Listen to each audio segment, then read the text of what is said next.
Friends అందరికీ నమస్కారం అండి. ఇప్పుడే అందిన వార్త రాష్ట్ర ప్రభుత్వ ఉద్యోగులకు సంబంధించి నేడు తాజా సమాచారం అండి. ఈ వీడియోలో వచ్చేసి 2 నుంచి 3 అప్డేట్స్ అయితే ఉన్నాయన్నమాట. ఒక్కొక్కటిగా వివరాలన్నీ వీడియోలో తెలుసుకుందాం. ఈరోజు తేదీ చూసుకున్నట్లయితే డిసెంబర్ 16వ తారీఖు అండి.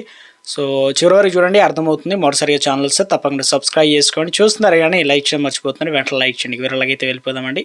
ఉద్యోగులకు సంబంధించిన అప్డేట్ అయితే వచ్చిందనమాట. సుప్రీంకోర్టు ఏం చెప్పిందంటే ఉద్యోగ విరమణ రాజీనామా మధ్య ఉన్న తేడా పైన సుప్రీంకోర్టు ఇటీవల ఒక కీలకమైన తీర్పు అయితే వెలువరించింది. ఈ ప్రకారం ఏం చేస్తున్నారంటే ప్రభుత్వ ఉద్యోగి ప్రభుత్వ రంగ సంస్థలో ఉద్యోగం స్వచ్ఛందంగా రాజీనామా చేస్తే అతనికి లేదా ఆమె ఎవరైనా కావచ్చు గత సర్వీస్ మొత్తం కూడా రద్దయినట్లు కూడా పరిగణించబడుతుంది అనమాట.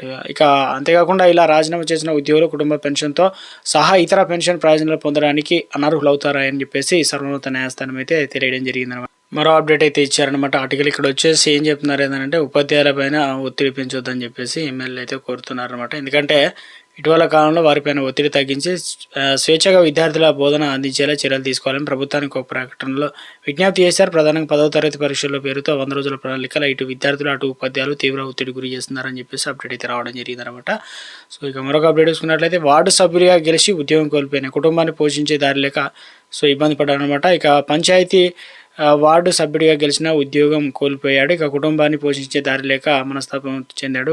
అంటే గత్యంతరం లేక ఆత్మహత్య చేసుకున్నాడు. పోలీసుల కథనం ప్రకారం పెద్దపల్లి జిల్లా కల్వాల శ్రీరాంపూర్ మండలం పందిళ్లకు చెందిన రేవేలి రాజ్ కుమార్ 38 జీవనోపాధి కోసం హైదరాబాద్లో ప్రైవేటు స్కూల్లో ఏడాదిగా డ్రైవర్గా పనిచేశారు. పంచాయతీ ఎన్నికల్లో పోటీ చేసేందుకు కుటుంబ సభ్యులతో కలిసి ఇటీవల గ్రామాన్ని చేరుకున్నారు. నెల 11న ఓటు హక్కు వినియోగించుకున్న రాజ్ కుమార్ భార్య రజిత తన పిల్లలతో కలిసి హైదరాబాద్కి వెళ్ళిపోయింది. రాజ్ కుమార్ స్వగ్రామంలో ఉండిపోయాడు. అయితే హైదరాబాద్ వెళ్ళాక భార్య రజిత తన భార్యతో ఫోన్ మాట్లాడింది. హైదరాబాద్ రాకపోవడంతో ఉద్యోగం నుంచి తొలగించారని, చిట్టి డబ్బులు ఎలా చెల్లిస్తామని నిలదీసింది. ఈ క్రమంలో భార్యాభర్తల మధ్య గొడవ జరిగిందనమాట. మనస్తాపానికి గురైన రాజ్ కుమార్ ఉరేసుకొని చనిపోయాడు. తన కుమారుడు ఆత్మహత్య తమకు ఎలాంటి అనుమానం లేదని తండ్రి పీసరయ్య సోమవారం పోలీసులకు అయితే ఫిర్యాదు అయితే చేశారనమాట. సో ఒక అప్డేట్ ఇచ్చారనమాట.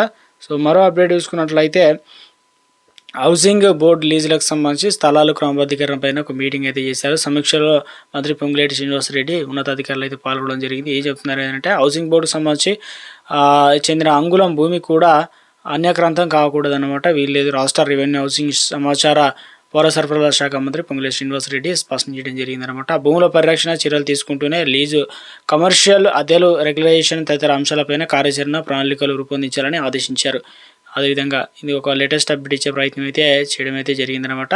సో మరొక అప్డేట్ చూసుకున్నట్లయితే ఇక ముఖ్యంగా చూసుకున్నట్లయితే కొత్త సర్పంచులు వేధిస్తే ఊరుకోమంటూ బీఆర్ఎస్ వర్కింగ్ ప్రెసిడెంట్ కె తారక రామారావు అయితే తెలిపారనమాట. 6 నెలల్లోనే మరో డిఏ ఇస్తామని కాంగ్రెస్ సర్కారు ఇందుకు సంబంధించి జూన్ 11న జీవో అయితే జారీ చేశారు. ఇందుకు సంబంధించి చూసుకున్నట్లయితే ముఖ్యంగా ఏదైతే మనకు ఇస్తామన్నటువంటి జీవో ఒక ఆర్టికల్ అయితే ఇచ్చారనమాట. ఇప్పుడు డిఏ ఇస్తున్నాం, మరో 6 నెలల్లో మరో డిఏ ఇస్తామని ఈసారి మాట తప్ప ఇదిగో జీవో అంటూ సర్కారు గత జూన్లోనే ఉత్తర్వులు ఇచ్చారని చెప్పేసి సో ఒక అప్డేట్ అయితే ఇవ్వడం జరిగిందనమాట. సో 6,000 కోట్ల పైన ఇంకా ఎక్కువనే అవుతుందన్నమాట. ఎందుకంటే డిఎల్ అనేది రిలీజ్ చేయాల్సి అయితే ఉంటుంది కాబట్టి.